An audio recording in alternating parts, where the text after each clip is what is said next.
আপনাদের আর একটা ভিডিও দেখাই। এখন কিন্তু ঘাসের যে কাঠিগুলি, এটা কিন্তু লাগানোর উপযুক্ত সময়। আমি 2 গিরা করে রাখছি, যেমন একটা, এটা, দুটো, তিনটে, এটা 3টে গিরে আছে, আর সবই 2টো। আবার এখানে কিছু কেটে রাখছি।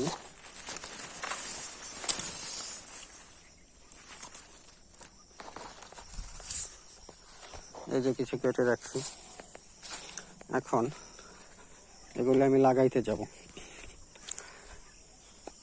আমি এগুলি কাটার সময় দেখা করলো যে যেটা মোটা বা এই কাঠিটা এখন লাগান যাবে, আমি সেইটাই লাগাই।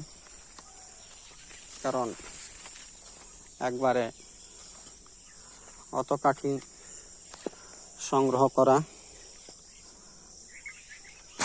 কষ্টসাধ্য হয়ে পড়ে। এই যে যেমন গতকালকে আপনার লাগাইছিলাম কিছু কাঠি, এটা লাগাই হচ্ছিল আপনার এই ছাইড দিয়া, যাতে পাটটা আপনার না ভাঙে। মাটি নরম হলে আপনার শুধু হাত দিয়ে গেড়ে দিলেই চলবে। যেমন আমি এই যে আপনার গেড়ে দিলাম, যাতে গিরেটা আপনার মাটির নিচে থাকে। তাইলে আপনার এখন বৃষ্টির দিন আছে, এটা আপনার হয়ে যাবে ইনশাল্লাহ। তো এটা একটু বড়টা একটু কেটে নিলাম। কেটে নেওয়ার পর অতি সহজে আপনার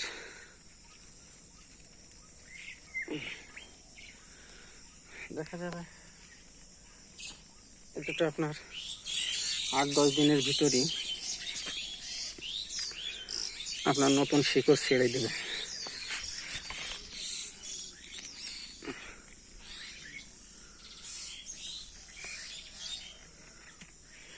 একটা কাঠি হলেও বাঁচবে, কিন্তু সেটা আপনার রিস্ক হয়ে যায়। তা আপনি যখন পরিশ্রম করবেন তাহলে আপনার রিস্কের কোনো প্রয়োজন নেই। আপনি আপনার সর্বোচ্চ 2টে গিরে রাখবেন। 2টে গিরে রাখলে দেখা যায় যে আপনার এখানে আর নষ্ট হওয়ার কোনো সম্ভাবনা নাই। এইটা একটা গিরে আছে, তারপরে লাগাই দিলাম, দেখা যাক আল্লাহ ভরসা। এটা আপনার 2টে গিরে আছে, এটাও 2টে গিরে আছে, এটাও 2টে গিরে আছে,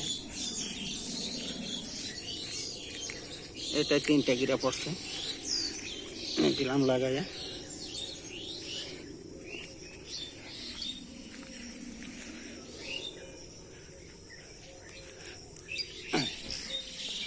হয়ে গেল। এভাবে আস্তে আস্তে আপনার ঘাস কাটবো, আর যে শক্ত কাঠিগুলো হবে বের হবে, ওগুলো আপনার লাগাই দেবো। এটা হলো পাট আমি করিনি, পাট অন্য একজনকে দিয়ে দিছি, সে করছে। সে নিয়ে ধেয়া যা দেয় ওইটা আলহামদুলিল্লাহ।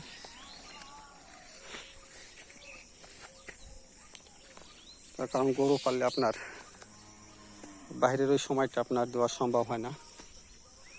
কারণ এখন নিব গরুই ঘাস কাটবো, বসি গরু দিয়ে মিক্স করে আবার গরুরে খাওয়াবো।